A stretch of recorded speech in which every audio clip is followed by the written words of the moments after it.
This week, I'm going to ask you to create your last foundational flower, what I'm calling your conditioning flower. It's time to take a look at those main messages that have seeped into your brain and got you thinking that you're supposed to be someone other than who you are. This is a super important exploration, one of the most important ones that you're going to do during this program. So please give this process the time and the space that it really deserves. I'm going to be sharing the conditioning flower that I made with you at the end of this video, just so you know that I can relate and so that you can see an example of how you could go about this process. So, getting started. The best way to start is simply by adjusting your attention. I want you to simply be extra open to and tuned into and focused on the phenomenon of manifestation and how it translates inside of you into a bunch of shoulds. So start looking around your environment, at home, at work, on the street, online, and start to notice all kinds of messages and images that are telling you how you are supposed to manifest your life. And you can use the flower as a guide. So I really want you to use the themes introduced in that first blossoming check-in, the How Am I Doing flower, to help you open up and widen your exploratory process. Right? So just as each of the petals represents an aspect of your life that needs your care and attention, it also represents a life arena where you've received core conditioning messages. So when you're tuning into your environment and when you're thinking about what you've been taught to manifest or how to be, I want you to remember that conditioning comes in so many ways and it impacts us in relationship to so many themes. Your entire flower has been influenced by conditioning. Here are just a few questions to help you know the kinds of things that you can be paying attention to. Right? When we start with the self, that center part of the flower, what were you taught about having a self in the first place? What was that self supposed to be like? What did you learn made a good or acceptable or non-threatening self? How did you learn that girls and women were supposed to express or experience or not experience a self? And then move on to the other petals, right? So we have body, right? What have you learned about how your body is supposed to look and how you're supposed to make that happen? How is your body supposed to feel? What were you taught about how you're supposed to take care of your body or not take care of your body? You know, who your body is meant to support and pleasure and serve. And then the next one, love. What have you learned about how your love relationships are supposed to look?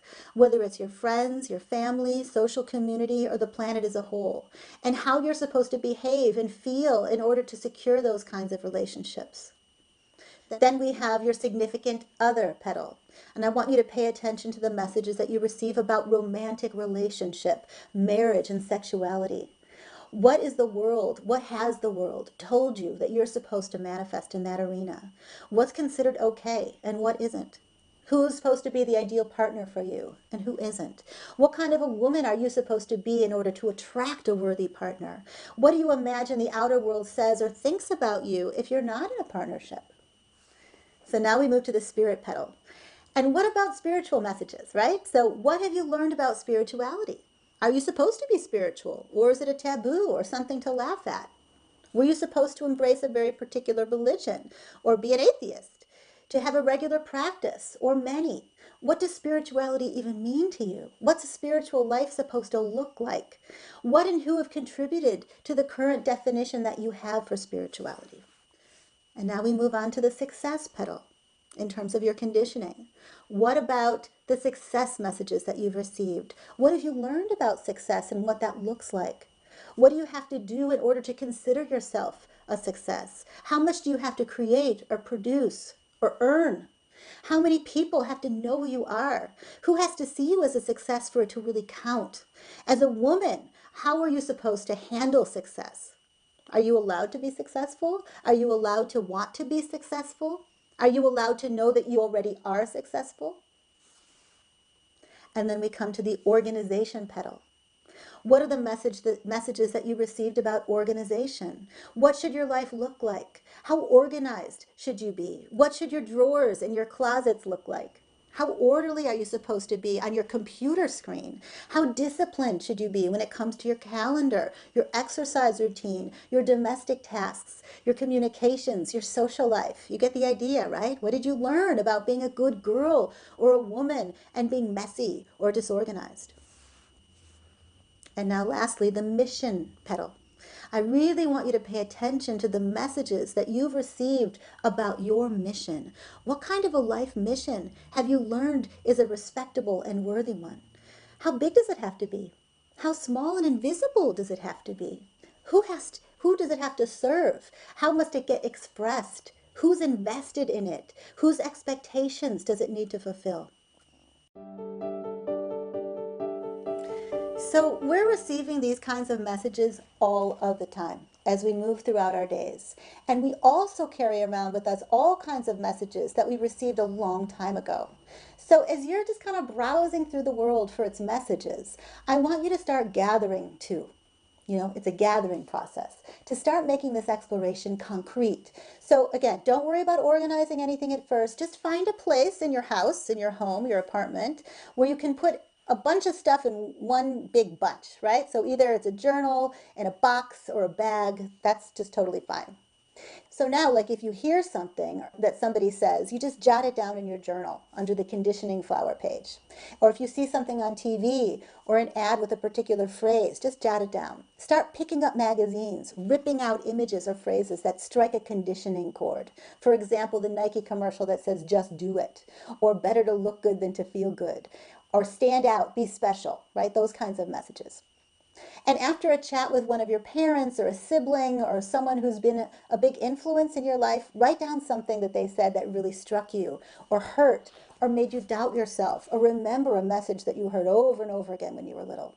And keep gathering these things, just bringing them all into one place.